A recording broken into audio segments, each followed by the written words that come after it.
This is Harold here. I'm here with Randy, Hey, Harold, it's Randy. and we're going to talk a little bit here. We met about, 15 years ago? It was like 2007, I think. Is that how long it's been? Yeah, I It's was quite a thinking while. about it. I was like, what, 10, 15? Because that's when I moved to At Hamburg. least, yeah. And when we went through Greg? Yep. I remember. Yep. Can I remember in the front somewhere. in the bar. Yeah. That's where it was, a firehouse. Yeah. You were living a couple blocks away from it, and never even knew you. Yeah, and then you used to come in a suit and a tie, I remember.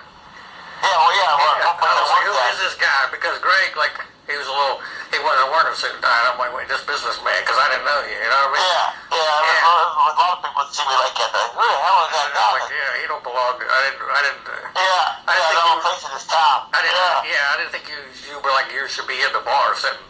But you would only pop in once in a while. Yeah, that's where I worked at. We had to wear jackets and shirts and ties and stuff, you know? That was part of the dress code. You were just like, Yeah. you were just a bar person, you know, that just hung out in there. Like, you only came in once in a while for us, you know, just to relax. Yeah. I used to get that a lot, though. Yeah, a lot of people were there We're wearing in bars in Hamburg. I get that all the time. Like, who the hell is that guy? Yeah. A lot of people in the bar, I hung out in there for a while, and they were just in there all day and wore, you know, the same. Yeah. Oh, yeah. So, but yeah, so we went, and then we started going, we went to some conventions.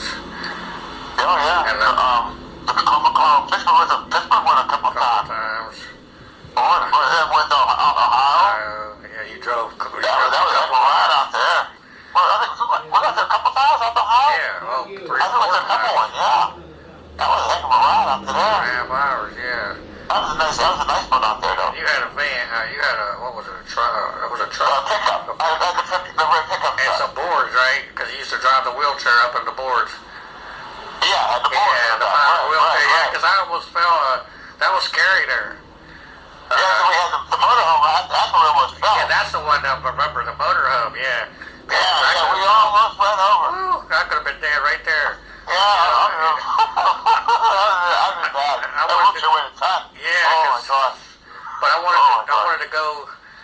It's like when I went to Minnesota to play hockey, you know, I flew on the plane. I wanted to do it. I can't just, I have to take chances, you know what I mean? Yeah. Like, well, I can't go anywhere, so. Yeah. Some. Well, that was about the closest we was almost. Yeah, that's one of the times I was close. I was like, whoa. Like, you know what? We did it, though. We made it, yeah. I don't know how, but we did. We went to a lot of conventions. And that was tough, yeah, because you have leg problems and stuff. Yeah, but I mean, it's all slow. It's still a little slower. Yeah, what kind of surgeries you have had? How many surgeries on your legs? Oh, geez, I can't remember them all. That's so Because bad. you could barely walk then, and you're lifting the wheelchair and being 75. Yeah. I mean, Now I just got the artificial joints now. You know, I got the artificial knees and artificial hips, and my back, fused up my back, fused up a couple spots. And I mean, I'm not hurt like I was hurt before, but I can't move too that's good. good, yeah. At least I'm hurt. Yeah, so I mean, have you had any of them close to death, or anything like that, or you? What's that? Close to death? Like, have you been close? Oh yeah. I've been kicked out a couple times, man. Tell me, man. People want to know what happened there. I don't know. It just kind of. Well, tell me about one of the times. Like, what happened to you? You were almost dead. Like, what saved you? What happened? I don't know. I was supposed to I was in a bad cycle accident. Okay. And motorcycle. Yeah, motorcycle accident. Yeah. Driving it? Yeah, I was driving. Yeah, I used to ride my motorcycle all the time. That's my motorcycle all the time. Jesus. Yeah, I rode bike all the time, man. And I hit some gravels one time, and it like got away from me, and flipped around up in here a little bit, got banged up, and ended up just like really banged up bad. Some people came and helped me. Oh, good. They thought I was gonna die right there. They waited for the ambulance, you know. They were covering with blankets and stuff. And Oh my God. I don't really remember a lot. So you do. I definitely think you just see a little like a bright light. So you did see that? You know. Yeah. Yeah, I definitely feel you do see a bright light. You start drifting away a little bit. And then what happened? You just snapped back into your body, or? Yeah, you just kind of come, then you come back, like, you know. And you were in the hospital? It's like a rubber band. You're going out, you're going, and then it pulls you back. Like a string? right. Yeah. And then you were in the hospital when you woke up, or? Yeah, yeah. Well, when it kind of come to, I was in the it was like in the the light to the bright, but in the operating room, emergency room, you're on that bright light on the table. Yeah. And then I kind of just knocked out. You know, once I come back a little bit, and then just knocked out, wake up a day or two later. You know. Oh, okay. But it kind of pulls you. Yeah. It's really wild. It kind of like pulls you. You're going, and all of a sudden, Right back in. You know. That is, yeah. It's like floating almost. Yeah. Well, yeah. Well, the last time when my hip dislocated, I had to go get the hip put in. Yeah. At the hospital there, and I'll tell you, they gave me these drugs, a drug concoction to knock you out. When they said that hip, Yeah. that's the same type of experience almost. Ooh, like out of body. Yeah. It's really wild. It felt like I left my body. I was up in the air looking back at myself. Well, Way you know, on the table. that's a real thing there. So you might actually have did that. It was really It's called wild, astral man. projection, where people, because I believe I've done that before. You could go to sleep and you leave your body and you go somewhere else and you think it's a dream. Yeah, it was like I looked back and I You can see yourself laying there and that was you. Yes, your soul left your body. They call it soul travel too. And you could learn to do that. You could go other places. I mean, you could go to somebody's dreams. I mean, seriously, this is all. Oh wow! That was really crazy. Yeah. But it was a heck of a. I mean, it was a lot of drugs. Yeah, but do that. I mean, that was some powerful stuff. I won't want to miss that. No, alone, that's for sure. That's what people describe, though. Your exact thing, where you leave up and see. They even had where they did tests where they had stuff written up high in the hospital room, like on top of cabinets. So that if people experienced this, they could actually come back and tell them what they saw written down. Wow. Okay. Yeah. That's what I'm telling you. I definitely believe that. It was so crazy how that happened. Yeah, you saw you. That was you. You was checking out, and you come back for a moment. Yeah. They give you a drug. It's a drug cocktail. You know, to knock you out. When they send that hit back, they got to pull a gun on you. You know, to get it going. And so to get you knocked out, they really dope you up pretty good. Yeah, that's what happened, man. I was like I left my body. It was so strange. Yeah, you ain't gonna really do it. Like a drug is not gonna make you do that unless you were just actually leaving. Once you train your mind to do that. Yeah. After you know you can do it. Yeah. It's scary. Yeah. What if you can't come back? Said that. What if you can't come back though? You know what I mean? That's what I'm scared of. What if I leave my body? What if you're sleeping, right, and you leave your body and then you don't come back? Then you're done. Keep on going, man. Well, you're dead. You die. Your body will die. You're dead, but you're out there flying around. Or a ghost, or you're in some other plane, right? I guess, yeah. That's definitely what it felt like. That was really an odd feeling. But it was real. But it was real. If you just imagine like different levels, layers, like frequencies or for energies. Yeah, I got you. Yeah, one on top of the other, right? Real. Yeah. And so you were leaving and you're going to the other. Yeah. And you can still see the other. Sometimes you can still see the other two things cross over. You know. So That was so different. It's neat. You know. I know it was a thing that actually happens to people. Oh, okay. And then they have near-death experience. They call them NDE, where it's just somebody that dies and comes back. You have out of body. That's an OBE, out of body experience. And then they actually have a shared. They have a shared one where it's a group of people that'll be close to death. It's called shared near-death. It's like in a car wreck or a plane crash, something like that. Okay. Or they might all have a premonition at the same time. They're going to die, and then they turn. Like something happens, they avoid it, and they survive. I mean, it's weird. I heard recently, like, think about this. There was a little boy, right? He goes in the kitchen and sees a teenager making a sandwich. 10 years later, the boy's a teenager wearing a hoodie, right? He's making a sandwich. And he turns around and sees a little boy run by. You know what I mean?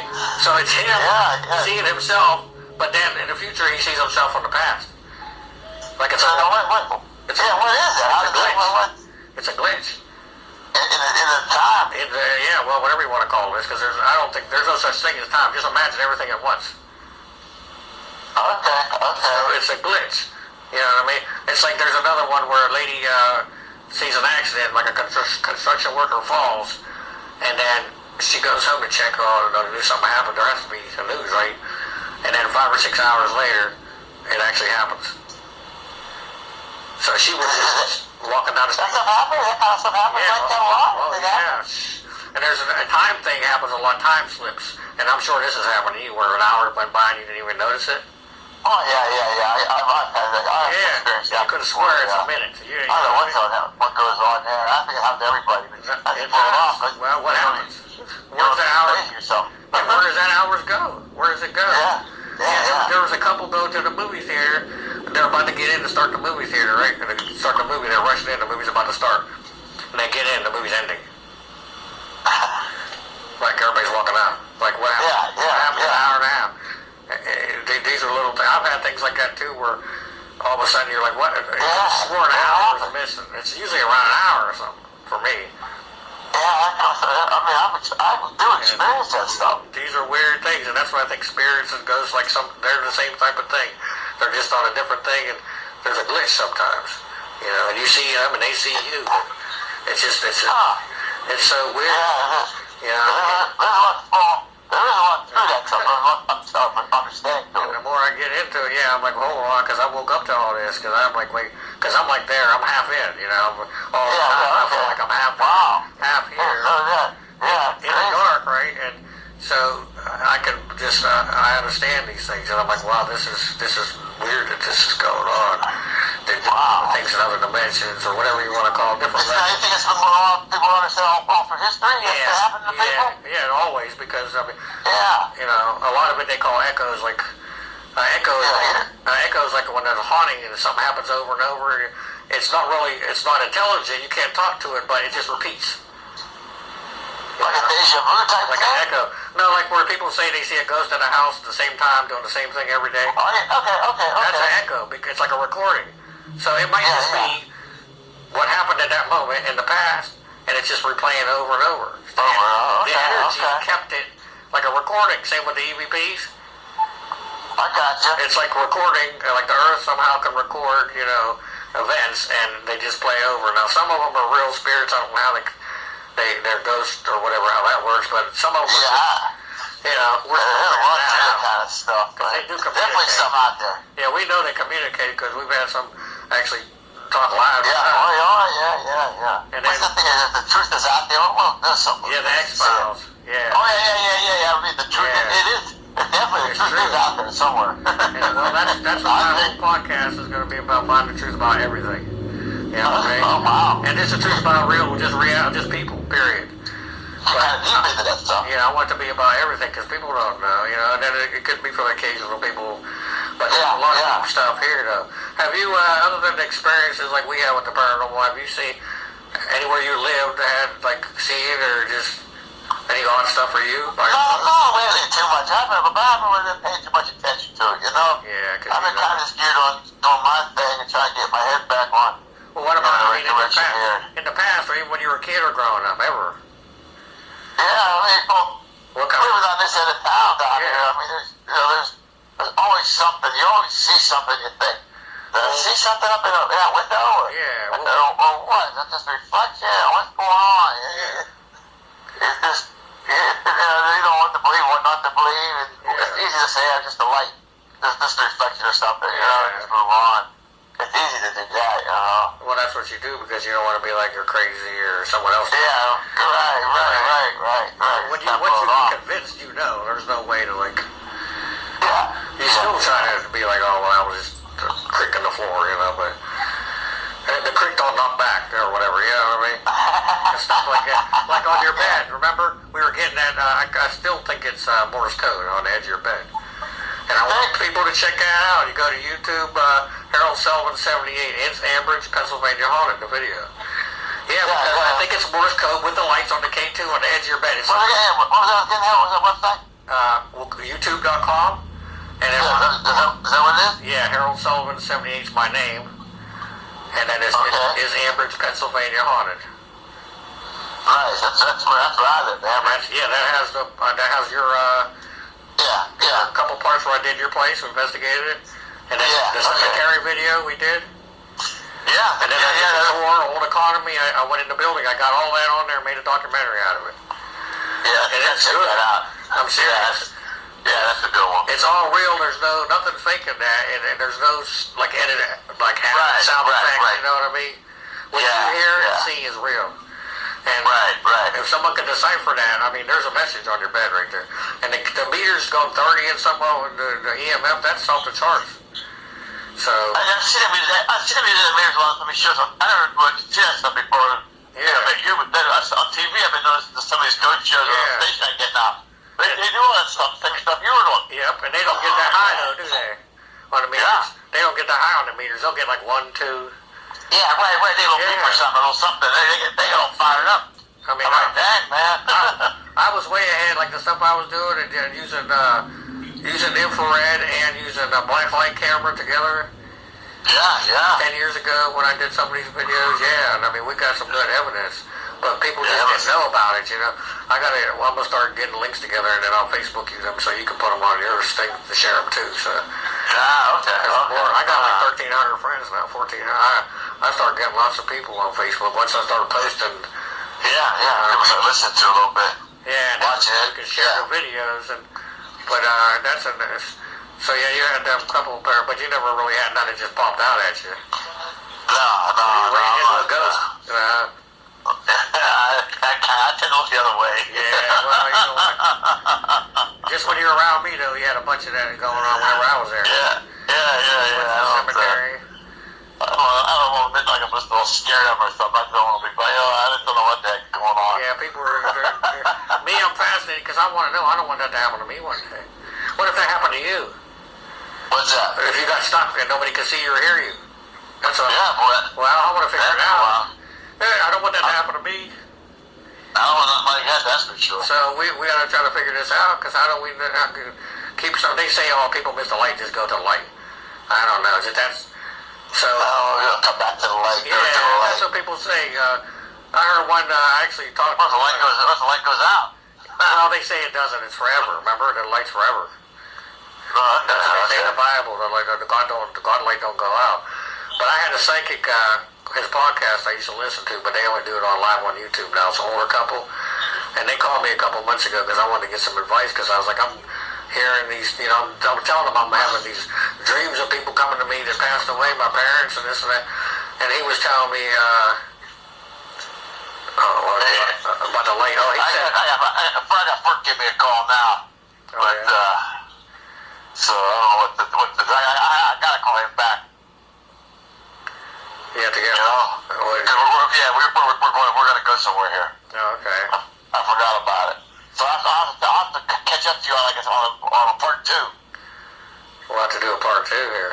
Yeah. Definitely give me a call back later, say, Harold. Well, let me finish this one second real quick here. Okay. Yeah. About the light and that, and then we'll see how much time. We'll do another video in a week or 2 or whatever. Yeah, sorry about that. I mean, I'm probably out there. We're going to the food bank. Because I can add some stuff. I can add a little bit on the end here. And then we'll do that. But yeah, check out that video too on there or whatever. Let people know. Yeah. With the light, he said he had one of the first people, spirits he came to see him, right, was a guy carrying a lantern from like the 1800s. And he said this guy walked into his living room. He was like, he didn't know where he was. He said this guy, but for 200 years, been walking around. He didn't know he was dead or anything. He didn't know what was going on. Yeah, he said he just didn't walk the light. He missed the light. He didn't go. And I'm like, see, I don't believe. You know what I mean? There's certain things I think and certain things that don't make sense to me. Like you could just miss the light and be stuck here. Yeah, right. It's hard to. You know what I mean? I don't know. It always stays up for a little bit. That doesn't make sense, right? And how long? They say they got to do 200 years. But is it 200 years to him? No, it's different time for them. It's like on a different level. Like, it's 1 second. Yeah, because I heard that another one. They was like, well, if it's that long for them, no, they don't have the same time. Yeah, it's like a blink of an eye, you know. Greg's calling me. Isn't that something? Yeah, he just called me too. He's probably taking you to the food bank or. Yeah. He's making the rounds. Yeah. Yeah, I was going to ask you about him because he said he's going to do the podcast a couple of days ago, and I haven't been able to get a hold of him. Okay. Let's see. Maybe he'll want to later. Yeah. Give him. We'll be back about 3. So Randy had to go. And anyhow, Greg was calling me. He called him. Greg called Randy, they called me. That's that connection, you know. That's what I was talking about, the synchronicity. But yeah, I met Randy through Greg. And then Greg calls Randy first and then calls me. That's kind of neat. But more about Randy and I. We had our misadventures and our adventures. We had our misadventures and our adventures, I should say. And he mentioned a few. He also might have saved my life a few times. Once I was really drunk, and this is actually what led to me kind of giving up alcohol. Even though it took a little while longer after that. But people used to just give me shots, or I'd buy shots, and it's just like sometimes 20, 30, I might even have 40 shots on a night before. And I have weighed 75 pounds for years. That's all I weigh, about 75 pounds. And I'm a little over 4 feet tall, so I don't know how. Like, I would have quit counting after 8 or 10 shots. I don't know how I drank so much. But, yeah, one night I actually drank for about 6 hours. So I was at one bar, then I went to another bar, and I don't even remember how many shots I had. And I remember I fell out of the wheelchair. I fell out of the wheelchair at least once. Years later, I ran into the bartender working at the Foot Doctor. She was a receptionist, and told me I actually fell twice, so I don't even remember. And I don't know why I had my seatbelt on, because I always wear it unless I maybe took it off to go pee or something, which I didn't do in the bars. I would always go outside, you know, because, yeah, it was easier for me to just go outside and go somewhere. But, yeah, apparently I remember falling outside of the bar, and apparently I fell inside the bar too. But they called the ambulance, and they came and checked me out, and didn't even bother to take me home. I was like, at least 10 blocks away from where I was living at the time, or more. It's kind of messed up, I think. So, but I used to do that all the time. I mean, I would go up and down that whole town of Ambridge drunk after dark, and don't even know how I made it from A to B. But it was almost like your body reflex. Your mind don't have to be alert. And I would never do that, and that was just irresponsible on my part for driving a wheelchair, and I might have caused an accident or somebody might have hit me, and so that wasn't good, and there wasn't too many lights in the back streets that I used to go on. You know, the main streets, yeah, you'd have street lights, but the back alleys and stuff, it was scary. I don't know how I did it. That spirit God got me through, you know. Luckily, I only did that heavy drinking for a couple of years, like that. But I was so drunk that night, and then they let me go alone. And here some kid found me and was walking me the wrong way out of town on the bike, on his bike. And then he took my $5 watch I had off the wheelchair. He stole my digital watch at the time. But Randy, luckily, he was getting off the bus like 10:30 at night from going to work. He used to work down in the Pittsburgh area, I believe. And saw me going the wrong way. So he got off the bus, he got in his car at his house, and drove down and got me, you know, and then walked me back down to where I lived. I mean, I don't know what would have happened if he hadn't, you know. And he, right when I got to right by the door, I threw up all over him. And he's like, wow, Harold, that's the thanks I get. It's funny if you think about it in his voice. But, I mean, he had even built a ramp in the back of his house, because he only had like 1 or 2 steps in the yard, and out of scrap wood. Even with his, like I said, he had medical conditions. He could barely walk with one leg, you know, in his back and stuff.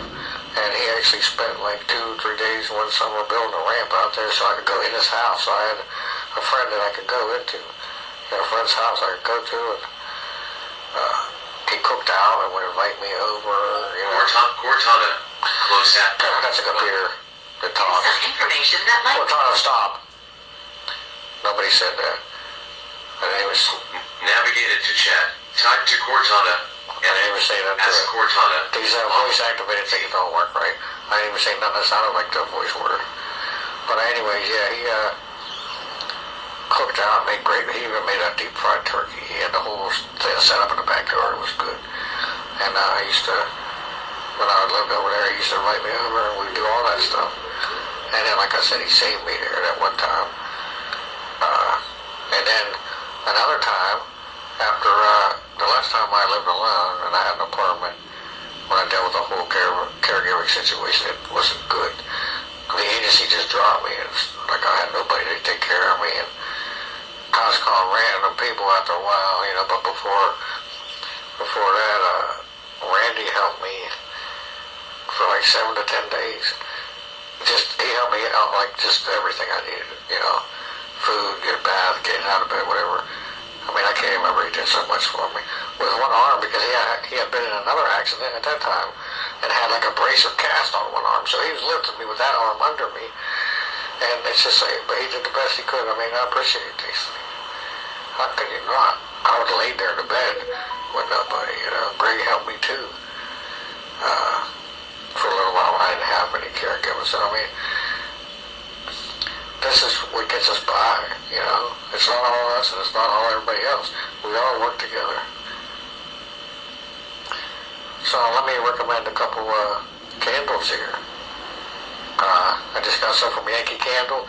If you purchase something over a certain amount, they give you free shipping, which is better because that glass is expensive and candles come up a lot. And I have a couple of smells I prefer that I've been getting for a long time. And the new one I just got, which is a sage one, they have a sage one.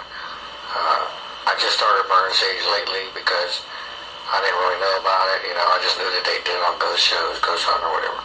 But sage actually does work, and it cleanses you and the area.